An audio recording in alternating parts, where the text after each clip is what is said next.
президенти ҷумҳурии Тоҷикистон пешвои миллат муҳтарам Эмомалӣ Раҳмон дар маҷлиси васеъи ҳукумати ҷумҳурии Тоҷикистон оид ба натиҷаҳои рушди иқтисодиву иҷтимоии кишвар дар соли 2024 бо таҳлилҳо суханронӣ намуданд. Сарвари давлат барои иҷрои нишондиҳандаҳои паёми навбатии президенти ҷумҳурии Тоҷикистон ба ҳукумати кишвар, вазорату идораҳо ва мақомоти иҷроияи маҳаллии ҳокимияти давлатӣ супориш доданд ки тамоми кӯшиши худро баҳри иҷрои саривақтӣ ва сифатноки вазифаҳо ва дастуру супоришҳо сафарбар намоянд.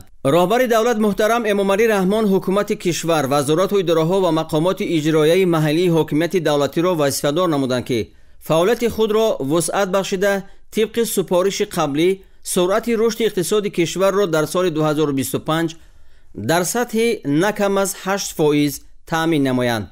супориш дода шуд ки дар ин ҷода хусусан ба масъалаҳои ташаккули иқтисоди сабз, сурат бахшидани раванди рақамикунонии соҳаҳои иқтисоди миллӣ ва вусъат додани ҳисоббаробаркуниҳои ғайринақдӣ диққати аввалин дараҷа дода шавад. президенти кишвар истифодаи самараноки иқтидорҳои мавҷуда, ташкили корхонаҳои нави истеҳсоли маҳсулоти рақобатнок бо арзиши баланди иловашуда, тақвияти иқтидори содиротии кишвар, таъсиси ҷойҳои нави корӣ ва беҳтар намудани сифати хизматрасониҳои иҷтимоиро аз ҷумлаи масъалаҳои аввалиндараҷа номиданд. таъкид гардид ки дар соли 2024 бо мақсади иҷрои нақшаи чорабиниҳои зидди буҳронии ҳукумат ва татбиқи лоиҳаҳои афзалиятноки сармоягузорӣ аз шарикони рушд беш аз 16 миллиард сомонӣ грант ва қарзҳои имтиёзнок ҷалб карда шуд. сохторҳои марбута вазифадор шуданд ки иҷрои барномаҳои муштараки ислоҳотро бо ниҳодҳои байналмилалии молиявӣ сари вақт таъмин намуда, барои идома додани раванди ҷалби маблағҳои грантӣ ва қарзҳои имтиёзнок ба соҳаҳои иқтисоди миллӣ ва дастгирии буҷети давлатӣ чораҳои амалӣ андешанд. با مقصد تامین نمودن بازار استعمالی و کاهش دادن وابستگی بازار داخلی از مال و محصولات وارداتی، سرور دولت ضرور شمردند که برای افزایش دادن حجم استحصال محصولات صنعتی و کشاورزی و استفاده ثمراناک اقتدارهای موجوده تدبیرهای علاوه‌ای اندیشیده شده معتدل نگاه داشتن نرخ‌ها در سال جاری تامین گردد. رهبر دولت محترم امامعلی رحمان آمار محصولات صنعتی غذایی را که از بیرون وارد می‌شود تحلیل نموده تأکید داشتند که اکثر این محصولات باید در داخل کشور استحصال شود. گفته شد که در سال 2024 با وجود در سطح 104% اجرا گردیدن نقشه درآمد بودجه دولتی، در بعضی ناحیه‌های کشور نقشه جمع‌آوری انداز و پرداخت‌ها تامین کرده نشد که اندیشیدن تدبیرهای علاوه‌ای را طلب می‌نماید. از این رو رهبر دولت سپارش دادند که ساختارهای مربوطه برای دریافت ذخیره‌های نوی مالیوی و جلب پوره منبع‌های درآمد به بودجه دولتی، صفتناکی تهیه و اجرای آن، اینچنین باز هم کم کردن بقیه پولی‌های انداز تدبیرهای ضروری را عملی نمایند. پرزیدنت کشور با وزارات اداره‌های مسئول سپارش دادند که با مقصد حل سریع مسائل اجتماعی اهالی و فراهم آوردن شرایط برای زندگی ارزنده مردم، از جمله اقدام بلند برداشتن مزد مهنت کارمندان مقامات حفظ حقوق، خدمتچیان حربی، مقامات حاکمیت و اداره‌کنی دولتی، مؤسسه‌های معارف، علم، تندرستی، ساحه حفظ اجتماعی، نفقه و استیپندی‌ها چاره‌های مشخص اندیشند. در سمت صرفه‌کارانه و مقصدناک استفاده نمودن مبلغ‌های بودجتی، وزارت اداره‌های مربوطه سپارش گرفتند که کمبودی‌های جایداشته را هر چه زودتر برطرف کرده استفاده ثمراناک مبلغ‌های بودجتی و شفافیت خراجات آن را تأمین سازند. استفاده تکنولوژی‌های رقمی و گزارش به نظام پوره پرداخت‌های غیر نقدی در فعالیت مقامات دولتی و ساحه‌های مختلف را پرزیدنت کشور طلب قطعی روز نامیدند. تأکید گردید که برای وسعت بخشیدن این روندها در پیام راهبر دولت سال‌های 2025-2030 سال‌های رشد اقتصاد رقمی و اینوواسیون اعلان کرده شد. با حکومت کشور سپارش داده شد که بهر عملی نمودن این اقدام نقشه مکمل عمل را قبول و تطبیق نمایند. در رابطه با مسائل حل طلب گزارش به نظام رقمی سرور دولت محترم امامعلی رحمان اندیشیدن یک قطار تدبیرها را ضرور شمردند. از جمله وزارت و اداره‌ها در مهلت 3 ماه به نظام بین اداروی همگرایی اطلاعاتی به طور حتمی باید پیوست شوند.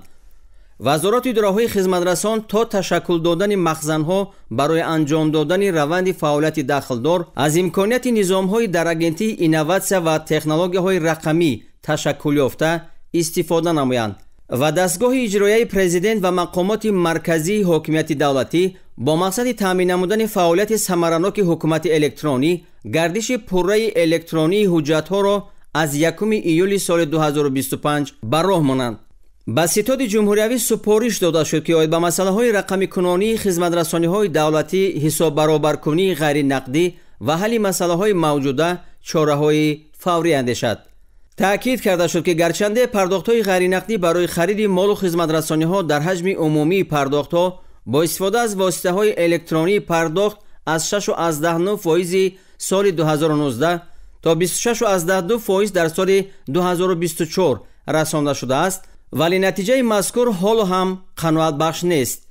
بنابراین بانک ملی وظیفه‌دار گردید که یکجا با وزارت اداره‌های داخلدار با مقصد وسعت بخشیدن حساب برابرکنی‌های غیر نقدی و رشد انفراساختار نظام پرداخت تدبیرهای علاوه‌ای اندیشد. پرزیدنت کشور محترم امامعلی رحمان تاکید نمودند که هرچند در سال 2024 سرمایه مستقیم خارجی به کشور بیش از 4.3 میلیارد سومانی را تشکیل داده، نسبت به سال 2023 39% افزایش یافته است، ولی حجم آن برای قانع گردانیدن طلبات رشد اقتصادی کشور حال هم کافی نیست. با کمیته دولتی سرمایه‌گذاری و اداره اموال دولتی، وزارت و اداره‌ها و مقامات اجرایی محلی حکومت دولتی سپارش داده شد که جلب سرمایه مستقیم را به مراتب افزایش دهند. ضمن تحلیل وضع ساحه کشاورزی، رهبر دولت ابراز داشتند که با وجود پیشروی‌های ساحه در سال 2024 امکانات‌های موجوده حال هم به طور ضروری استفاده نشده‌اند. در رابطه با این ضرور شمرده شد که برای استفاده ثمرناک زمین‌های کشت، بلند برداشتن حاصلخیزی آنها، تامین نمودن خواجگی‌های کشاورزی با تخمی بلندصفت زراعت‌های کشاورزی به خصوص پخته و غله‌دانگی‌ها و در این زمینه تأسیس دادن جایهای نویکاری و زیاد کردن حجم استحصال محصولات کشاورزی تدبیرهای علاوه‌ای اندیشیده شوند. برای رسیدن به هدف استراتژی صنعت کنونی با سرعت کشور و طلبات برنامه دولتی رشد صادرات برای سالهای 2021-2025 وزارت صنعت و تکنولوژی‌های نو وظیفه‌دار گردید که یکجا با دیگر وزارت و اداره‌ها و مقامات اجرایی محلی حکومت دولتی کمبودی‌های ساحه را اصلاح نموده با استفاده از تمام ذخیره و امکانات‌ها رشد صنعت را تقویت بخشد. سپارش داده شد که در سمت کارکرد اشیاء خام وطنی تا محصولات نهایی در داخل کشور تدبیرهای عملی اندیشیده شده استحصال محصولات رقابتناک و صادرات آن افزایش داده شود.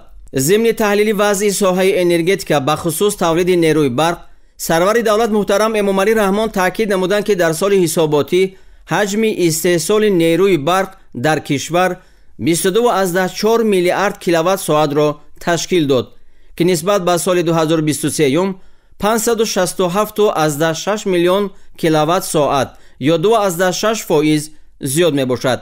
ولی در ساحه انرژتیک کشور با وجود سپارش‌های داده شده حال هم یک قطار مشکل‌های حل طلب باقی ماندند که بر روند استحصال و حجم تأمینات برق تأثیر منفی رسانده ایستاده است. از جمله تلفات نیروی برق که تا هنوز در سطح بلند و تشویش‌آور باقی مانده سال 2024 20% را تشکیل داده است و سطح ناپوره جمع‌آوری مبلغ استفاده نیروی برق که در این دوره به 91% رسانده شده است از جمله مشکلات حل طلبی ساحه می باشند.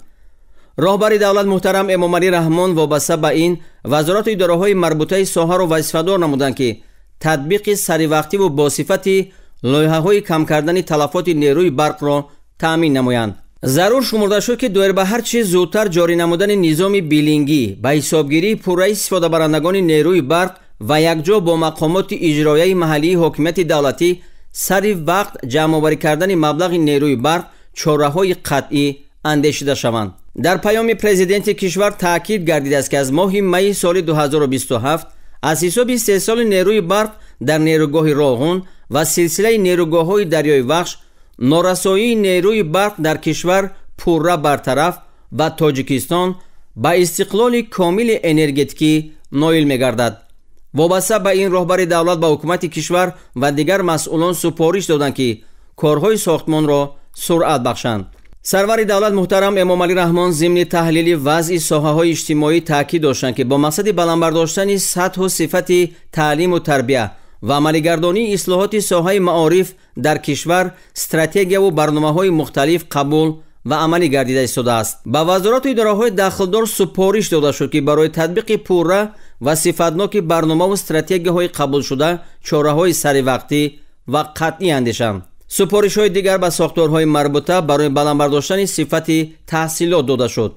با وزارت معارف و علم، کمیته عاید به تحصیلات ابتدایی و میانه کسبی، агентии назорат дар соҳаи маориф ва илм ва дигар вазорат ва идораҳои дахлдор супориш дода мешавад ки ҷиҳати баландбардоштани сифати таҳсилот чораҳои қатъӣ андешида бо истифода аз таҷрибаи пешқадам механизми муосири арзёбии онро таҳия ва роҳандозӣ намояд. вазорати маориф ва илм ва муассисаҳои таҳсилоти олии касбиро зарур аст ки ҷиҳати ҷалби довталабон тарғибу ташвиқ ва корҳои фаҳмондадиҳиро дар байни хатмкунандагон тақвият бахшад. вобаста ба ин супориши дар паёми роҳбари давлат додашударо бори дигар хотир расон менамоям ки дар 5 соли оянда бо истифода аз ҳамаи сарчашмаҳои маблағдорӣ ва бо дар назардошти ҳадафи гузошташуда дар хусуси фарогирии 50% кӯдакони синни соли томактабӣ бунёди 800 муассисаи таҳсилоти томактабӣ ва беш аз 1000 муассисаи таҳсилоти умумӣ бояд таъмин карда шавад. ин дар зарфи 5 сол. ба нақша мегиред, раисои шаҳрноён ва бунёд мекунед. бояд ягон деҳа маҳалли зист бе муассисаи томактабӣ вуҷуд надошта бошад дар ҳудуди мамлакат. ҳамчунин бори дигар таъкид менамоям ки ҳамаи пешравию пирӯзиҳои ҳар як давлат ва ҷомеаро мактабу маориф ва илму дониш таъмин мекунад. дар баробари ин бояд гуфт ки сабаби асосии бадбахтии ҳар як миллат ва давлат эътибор надодан ба сифати мактабу маориф, салангорӣ кардан ба тарбияи кӯдак аз хурдсолӣ ва фароҳам наовардани муҳити мусоид барои таълиму тарбия мебошад. яъне то вақте ки тамоми ҷомеа ба мактаб ва низоми маориф рӯй наоварад, миллат дастнигар, хорзор, таҳқиргашта ва афроди он моил ба ҳама гуна ҷиноятҳои сангину пешгӯинашаванда боқӣ хоҳад монд. аз ин лиҳоз метавон хулоса кард ки сифати давлат на ба шумораи аҳолӣ балки ба сифати аҳолӣ вобаста мебошад. бинобар ин ташаббус дар ин самт бояд пурра дар дасти давлат бошад. яъне давлат мактабро соҳиб. роҳбари давлат муҳтарам эмом алӣ раҳмон иброз доштанд ки дар соҳаи тандурустии кишвар тарки вазифа кардани табибон ва дигар кормандони соҳаи тиб дар бахши давлатӣ ташвишовар гардидааст. бо назардошти вазъи зикршуда супориш дода шуд ки вазорату идораҳои соҳа бо роҳбарони мақомоти иҷроияи маҳаллии ҳокимияти давлатӣ барои ҳалли камбудиҳо тадбирҳои иловагӣ андешанд. президенти кишвар бо назардошти ҳадафҳои олии давлатдорӣ ва мураккаб боқӣ мондани вазъи ҷаҳон ва минтақа супориш доданд ки дар самти кор бо аҳолии нақшаҳои тасдиқ гардида таъмин шуда баргузор намудани чорабиниҳои сиёсиву фаҳмондадиҳӣ, ҳарбиву ватандӯстӣ, фарҳангиву фароғатӣ ва варзишӣ вусъат дода шавад. сарвари давлат аз фаъолони ҷомеа ва шаҳрвандон риояи ҳатмии талаботи қонунҳо дар бораи танзими анъана ва ҷашну маросим ва дар бораи масъулияти падару модар дар таълиму тарбияи кӯдакро талаб намуданд. таъкид гардид ки то охири соли 2024 дар доираи нақшаи чорабиниҳо ба истиқболи 35-солагии истиқлоли давлатӣ дар кишвар аз 28800 иншооти ба нақша гирифта шуда беш аз 18200 иншоот бунёд гардидааст ки 63% нақшаро ташкил медиҳад. дар фароварди сухан президенти кишвар муҳтарам эмом алӣ раҳмон бори дигар аъзои ҳукумат, роҳбарони дигар сохтору мақомоти давлатӣ, раисони вилоятҳо ва шаҳру ноҳияҳоро вазифадор намуданд, ки бо истифода аз имконияту захираҳои мавҷуда барои бартараф кардани камбудиву норасоиҳои дар маҷлиси имрӯза зикр гардида ва супоришу вазифаҳои гузошташуда масъулияти шахсӣ дошта бошанд. мо манфиати миллату давлата бояд аз ҳама манфиатҳои дигар боло гузорем. аз ҳама манфиатҳои дигар ояндаи тоҷикистон дурахшон аст. мо ба ҳамин боварӣ комил дорем, ки ояндаи тоҷикистон дурахшон аст.